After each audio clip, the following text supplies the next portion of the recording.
É uma alegria para mim estar aqui com vocês. E eu queria, antes de tudo, dizer para você não menosprezar esse momento. Eu sei que o louvor é uma delícia, você canta, você louva junto com a gente. Mas não menospreze esse momento, porque ele fala de encontro ao seu coração. O Senhor me encheu de expectativa para estar aqui hoje, eu estou muito animado. Eu confesso que é muito mais gostoso falar quando a igreja está cheia, mas nós estamos nos adaptando a isso. E se você não acredita nesse modelo, lembra da oração de Jesus com o centurião. Ele falava: o senhor não precisa nem ir lá, só envia os teus anjos, eu sei que a minha filha vai ser curada. Lembra que apenas a roupa de Paulo, os talheres, os lenços curavam os outros. Imagina o que Deus pode fazer então através de uma tela. Não menospreze esse momento. O Senhor tem feito milagres e tem feito maravilhas. E eu queria incentivar você, enquanto você abre sua Bíblia, espero que você esteja com a de papel, envia o link do nosso culto online, para mais 5 pessoas. Vai lá no share do YouTube, o compartilhar, envia o link para mais 5 pessoas. E eu vou falar, enquanto isso, o texto de hoje, Romanos 5. Vai procurando aí, Romanos 5, e envia o link para mais 5 pessoas. Eu vou dar 30 segundos para você fazer isso.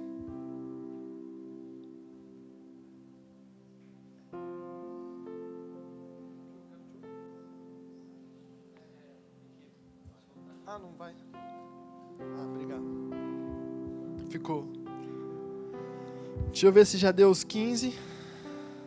Os 15 já deu, você tem mais 15. Vamos lá. Enquanto isso, vamos abrir em Romanos 1, no Romanos 5, do 1 ao 5. Eu vou ler tudo pra gente ir ganhando tempo. Já deu os 30 segundos. Tendo sido, pois, justificados pela fé, temos paz com Deus, por nosso Jesus Cristo, por meio de quem obtivemos acesso pela fé a esta graça na qual agora estamos firmes e nos gloriamos na esperança da glória de Deus. E aí o texto que nós temos trabalhado esse mês. Não só isso, mas também nos gloriamos nas tribulações, porque sabemos que a tribulação produz perseverança. A perseverança produz um caráter aprovado, e o caráter aprovado é a esperança.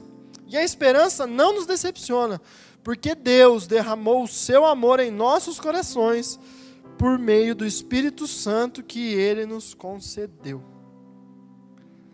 Então nós temos aprendido esse mês que a perseverança, ela produz o caráter aprovado. E o caráter aprovado produz a esperança. E a esperança, ela não nos decepciona. Então, só para fazer uma retrospectiva, tipo daquela que a gente faz no final do ano, a gente vai fazer desse mês. Então, por que nós devemos nos alegrar nas dificuldades? Porque nas dificuldades que nós aprendemos. Não estou falando que você não vai aprender nos tempos bons, você aprende nos tempos bons.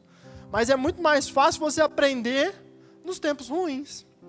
E é por isso que nós nos gloriamos disso. Por isso que nós ficamos felizes. Não que nós queremos passar por tribulação todo o tempo, mas quando nós estamos passando por ela, o que nós fazemos? Nós perseveramos. E veja bem que perseverar não é avançar. Perseverar não é voltar. Perseverar o quê? Perseverar é se manter firme, não regredir e nem avançar, mas continuar na posição que o Senhor te colocou.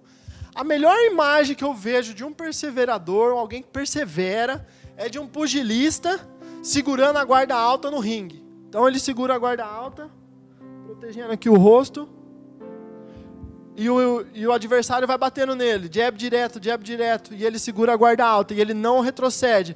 Até o quê? Até ele ter um momento de avançar e de dar o golpe final. Então e ao perseverar, o que nós temos?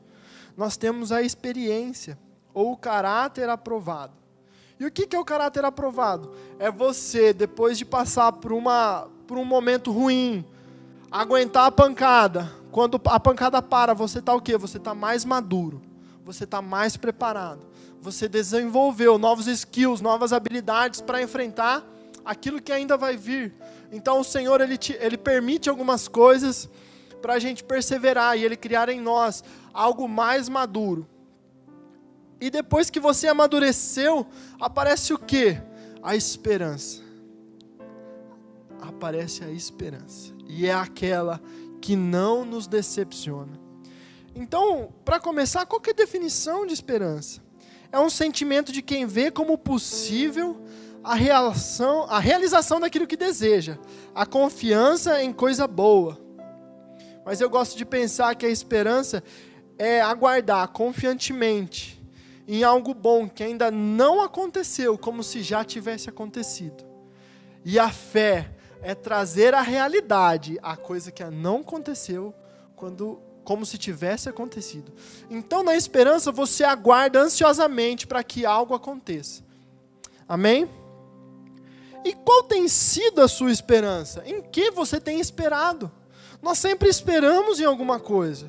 Nós sempre aguardamos em alguma coisa. No mundo de absolutos, nós temos duas esperanças. As que nos decepcionam e as esperanças que acontecem. Aquilo que a gente espera e acontece. Tem gente que espera no emprego, tem gente que espera na loteria, tem gente que espera em casa, tem gente que espera... Deixa eu pegar mais alguns exemplos aqui que eu coloquei. Espera se tornar alguém melhor, espera namorar, espera se casar. Em que você tem esperado?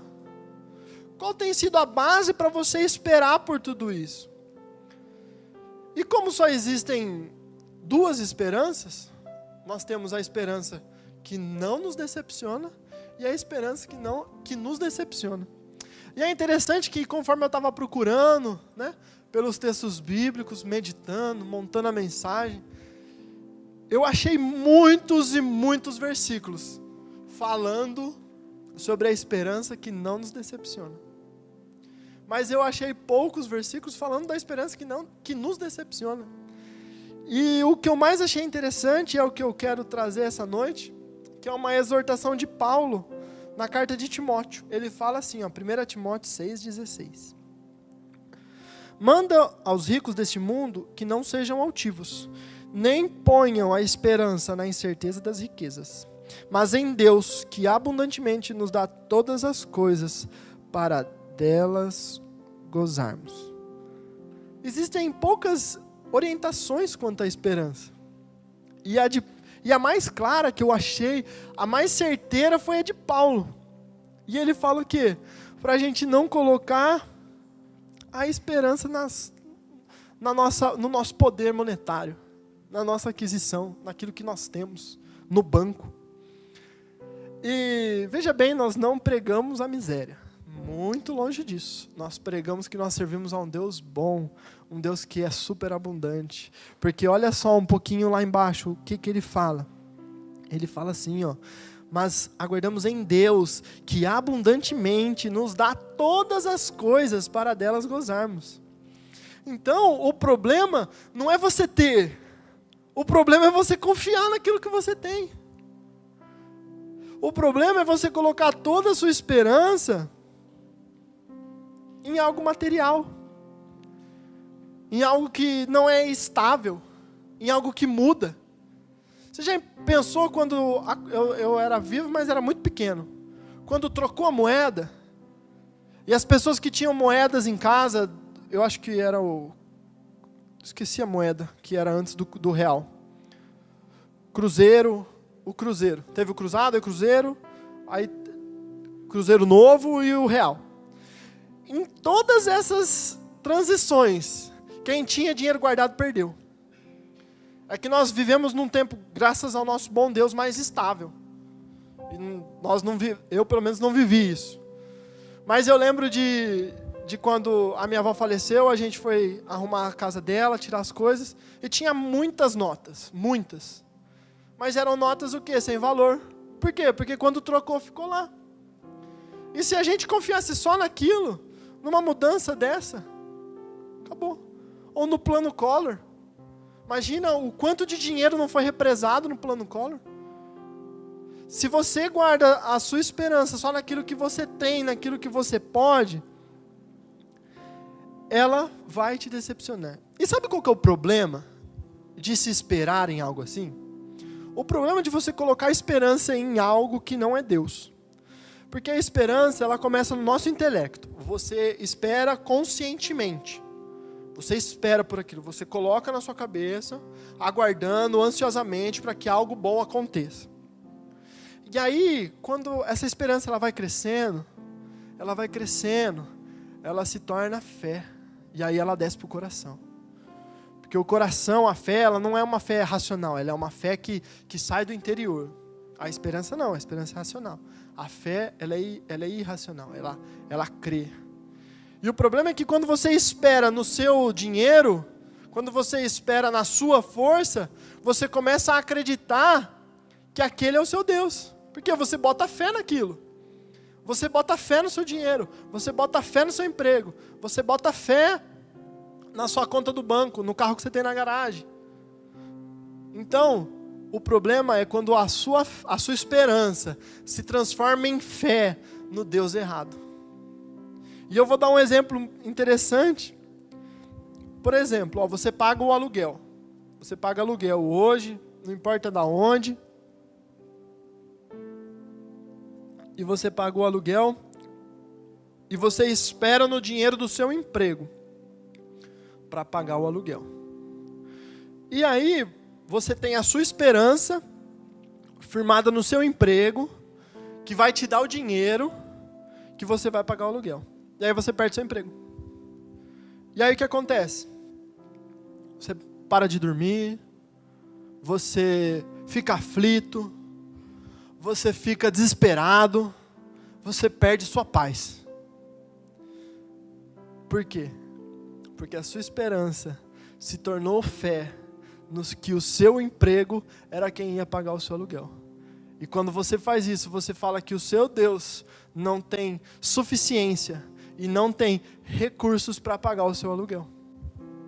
Porque você colocou a sua fé, a sua esperança em algo errado. Mas nós temos uma esperança que não nos decepciona. Na verdade, todo homem anda numa vã aparência, na verdade. Em vão se inquietam, amontoam riquezas e não sabem quem as levará. Agora, pois, Senhor, eu espero. Agora, pois, Senhor, que eu espero? A minha esperança está em Ti. E essa é a esperança que nós devemos ter. Porque quando você esperar em Deus, de forma tão grandiosa que aquilo não caiba mais no seu intelecto, e desça para o seu coração, e a sua fé esteja firmada nele, aí você nunca vai se decepcionar. O finalzinho do nosso texto base, Romanos 5:5. A esperança não nos decepciona, porque Deus derramou o seu amor em nossos corações, por meio do Espírito Santo que Ele nos concedeu. A esperança no Senhor é aquela que não decepciona. Quando você espera naquele que vive, naquele que reina, no detentor da prata e do ouro, naquele que dá o fôlego de vida, naquele que faz maravilhas e prodígios, você não se decepciona. E aí você fala assim, mas eu espero tanto em Deus, porque eu peço para Ele um monte de coisa. E aí você até usa a Bíblia, né, para se basear as suas teorias. Aí você fala assim, porque está escrito lá em Mateus 21:22, e tudo quando pedirdes em oração, crendo, recebereis. Aí eu vou perguntar para você, você creu? De todo o seu coração? Você realmente pôs a sua fé em Deus? Ou naquilo que você espera? Você realmente colocou a sua fé em Deus? Ou no salário que cai todo dia, todo mês na sua conta? Você realmente esperou em Deus? Ou na sua empresa que fatura milhões? Você realmente esperou em Deus? Ou na força do seu braço para mover e fazer alguma coisa? E aí você fala assim, não, eu estou crendo em Deus. Estou pedindo para Ele para... Não vou dar um exemplo para não ficar chato. Tiago 4, a parte 2b. Não tem porque não pedem. Quando pedem, não recebem, pois pedem por motivos errados, para gastarem seus prazeres. Aí não vai. E aí Tiago já falou para você o que você está fazendo de errado. Quando você pede errado. Pede só para você. Você chega no Senhor com uma lista de compras. E as meninas vão falar sobre isso. Quinta-feira, não perde a live quinta-feira. Oração e intercessão. Porque é muito mais do que isso. É muito mais do que chegar ao Senhor com uma lista de pedidos. E isso, aí você pede para Deus e espera o seu salário cair para comprar.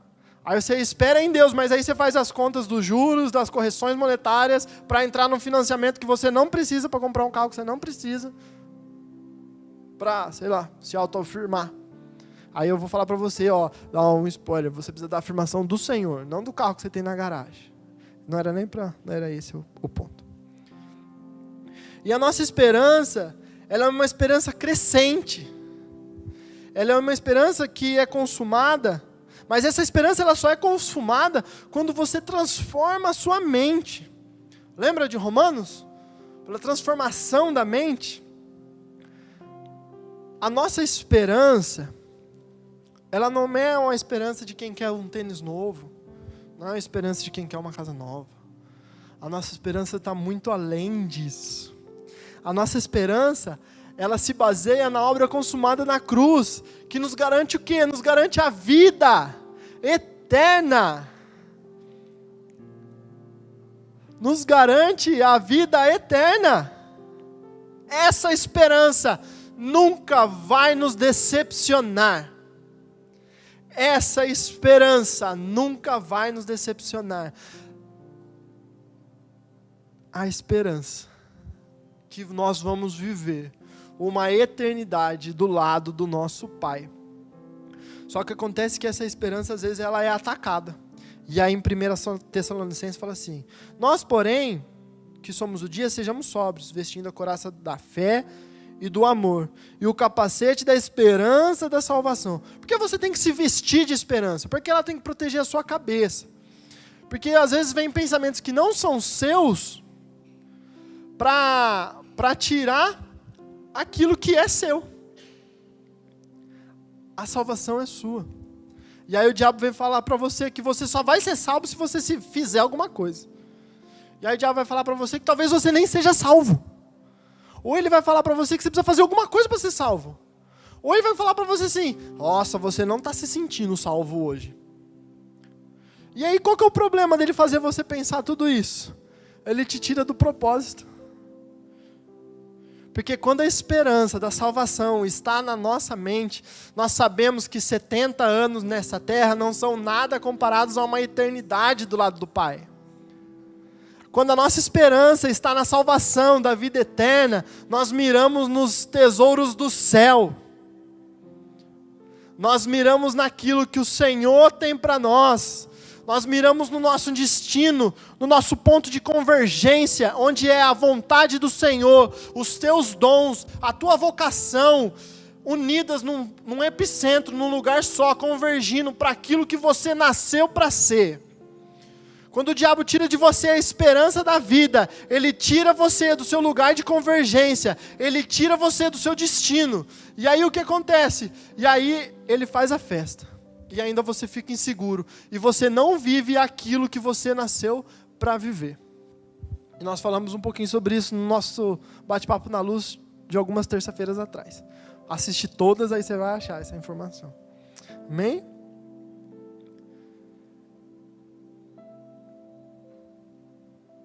A esperança que não nos decepciona, ela sempre vai mirar no eterno. Ela sempre vai mirar no eterno. Para que, sendo justificados pela graça, sejamos feitos herdeiros segundo a esperança da vida eterna. O Senhor sempre vai te lembrar. E você tem que vestir a esperança que não decepciona. E eu não estou falando que você precisa viver como João Batista viveu, comendo mel silvestre e gafanhoto, e se vestir de trapo. Eu não estou falando isso. Até porque eu não acredito nisso. Eu acredito num Deus que não é miserável. Porque, e nós vamos falar sobre isso um pouquinho no mês que vem, se prepara. Deus que não é miserável, porque todas as multiplicações, elas deram e sobraram. Porque toda vez que ele abençoou uma pesca, o barco quase afundou. Então eu não acredito num Deus de miséria. Eu acredito num Deus de abundância. Eu acredito num Deus que nos manda pagar impostos.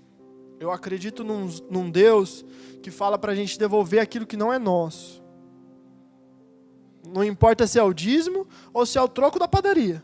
Se não é seu, não é seu. E se é seu, é seu. Eu acredito num Deus que faz tudo isso. Mas sabe quando Ele faz tudo isso? Quando você mira no eterno. Porque quando você está no centro da vontade de Deus, você está mirando no eterno. E eu também não estou falando que você precisa ser ministro aqui em cima. Estou falando que você precisa largar tudo. Estou falando que você precisa estar no centro da vontade de Deus, naquilo que Ele designou para você fazer. E se Ele mandou você ser médico, é para você ser o melhor médico, e para as pessoas verem na sua vida que Cristo salva, e é Ele que cura, e é Ele que faz. Se Deus te deu uma empresa, foi para você ser testemunha para os seus funcionários, o que é ser cristão. E através do seu testemunho, da sua vida, e não das palavras que você fala, todos eles se converterem e se dobrarem ao nome do Senhor. Eu estou falando, você pedreiro, você vai construir casas que sejam tão excelentes, que lembrem da magnitude e da grandeza do nosso Deus. Porque quando você mira no eterno, a esperança que o Senhor te dá nunca te decepciona. Então, só pensa um pouquinho. Aonde você tem colocado a sua esperança? Porque a esperança, eu já disse, ela se torna fé no nosso coração. E quando você acredita e você põe a sua confiança, você põe a sua fé em algo que não é o seu Pai do céu, você está adorando um Deus errado. E não importa qual seja. Pode ser o seu filho, pode ser seu emprego, pode ser sua conta bancária, pode ser até o seu ministério. Qual é a sua esperança? Em que você espera? Você espera naquilo que você escreveu? Ou você espera que a sua inspiração venha do céu? Você espera naquilo que você estudou? Ou você espera no Deus que dá a graça multiforme e te dá criatividade para fazer coisas que ninguém fez ainda? Nossa esperança está em Deus. A nossa esperança sempre está em Deus. Existe uma passagem que fala que a esperança é a âncora da alma. Sabe por quê? Porque quando você coloca a esperança em algo que segura, porque o barco, quando ele atraca no cais, ele solta a âncora. E aí ela agarra lá no fundo. E é uma âncora tão pesada que não deixa ele sair do cais se vem uma tempestade. É uma âncora que não deixa o barco ser levado e bater em outros barcos. É uma âncora que não deixa o barco sair do lugar que ele precisa estar. Que é o quê? É o cais que ele está atracado. Então a sua esperança, ela é a âncora da sua alma. E é por isso que é tão importante você colocar a esperança no lugar certo.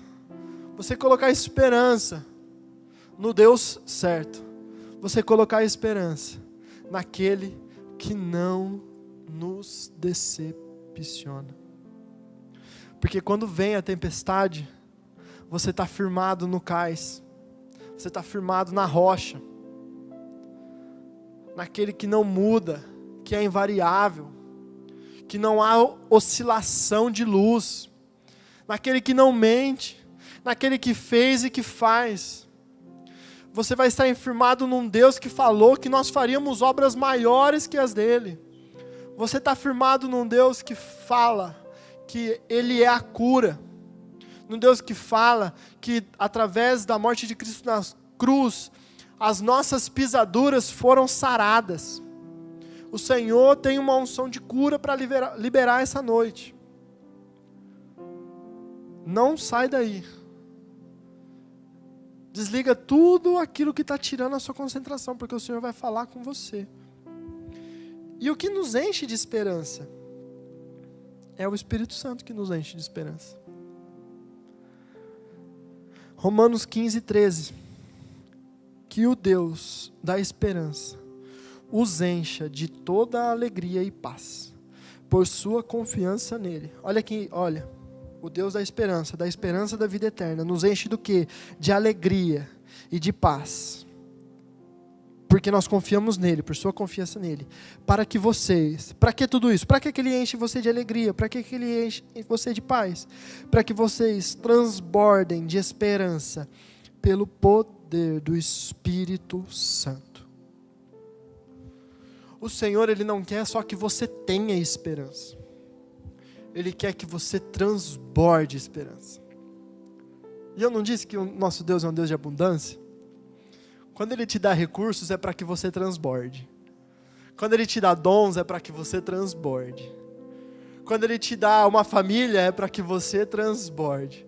Quando Ele te dá um ministério, é para que você transborde. Quando Ele te dá um emprego, é para que você transborde. Nosso Deus é um Deus de abundância. Tudo que Ele dá, Ele nos dá para transbordar. Ele nos dá para transbordar. Pega a pessoa que está ao seu lado, aproveita que você não está aqui, está com saudade de fazer isso, chacoalha ela e fala assim: Deus te deu para transbordar. Ele não te deu para reter. Se você tem um dom, Ele não te deu para reter. Se Ele te deu recurso, Ele não te deu para reter. Se Ele te deu uma família, Ele não te deu para reter. Pode arrumar a herança aí. Os filhos são herança. Flechas na nossa algeva. Quantas flechas você quer ter? Uma? Isso você errar primeiro. Não erra na vida do seu filho, pelo amor de Deus. Ora para o Senhor te dar sabedoria. Mas transborda em tudo que você for fazer. Faça com excelência, para que o Senhor seja glorificado. Se Ele te deu um dom, como nós temos aprendido no bate-papo na luz, Ele te deu para transbordar. Se Ele te deu a esperança da vida eterna, Ele te deu para transbordar. Sabe por quê? Porque quando a gente transborda, o outro é molhado. Você já viu um copo que transborda? Talvez se estivesse nas condições normais, eu iria fazer um transbordar aqui, mas na câmera não vai dar. Quando o copo transborda, se a gente pegar essa xícara aqui, ó, e encher ela de água, e enchendo, ela vai transbordar. E aí o que vai acontecer? O iPad vai molhar, o relógio vai molhar a mesa e vai molhar o tapete. E é isso que Deus faz na sua vida. Ele te fez para transbordar na vida do outro. Quando você transborda, os orfanatos ficam vazios. Quando você transborda, as pessoas não passam fome. Quando você transborda, a tristeza vai embora, porque o nosso Deus é um Deus de alegria. Quando você transborda, o medo vai embora, porque o verdadeiro amor lança fora todo medo. Quando você transborda, os ministérios enchem, a cidade muda, as igrejas ficam lotadas e as cadeias ficam vazias. Porque quando você transborda, é o reino de Deus que se manifesta na terra. Mas quando você começa a reter tudo isso, igual uma represa, tudo meu, tudo para mim. A represa que tem aqui da areia branca, não pode andar de barco nela. Porque tudo aquilo que tinha naquele lugar, que a água foi represada, apodreceu. E aí os troncos, eles afundam os barcos, eles afundam os botes. Porque quando você não transborda, você junta. E aí tudo aquilo que fica debaixo desse ajuntamento de sei lá o que você não quer transbordar, apodrece. Deus te fez para transbordar. O evangelho só se completa no próximo. O evangelho ele não completa em você, nem na sua salvação somente. Mas quando você se enche da esperança da salvação e ela transborda da sua vida, o seu vizinho é salvo. A pessoa que te serve é salva. A pessoa que você serve é salva. O seu patrão e o seu empregado são salvos. Por quê? Porque a esperança chegou em você e você transbordou.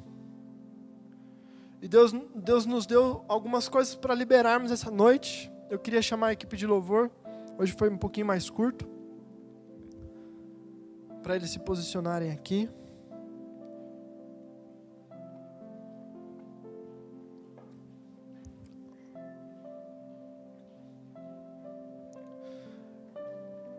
Eu queria lembrar você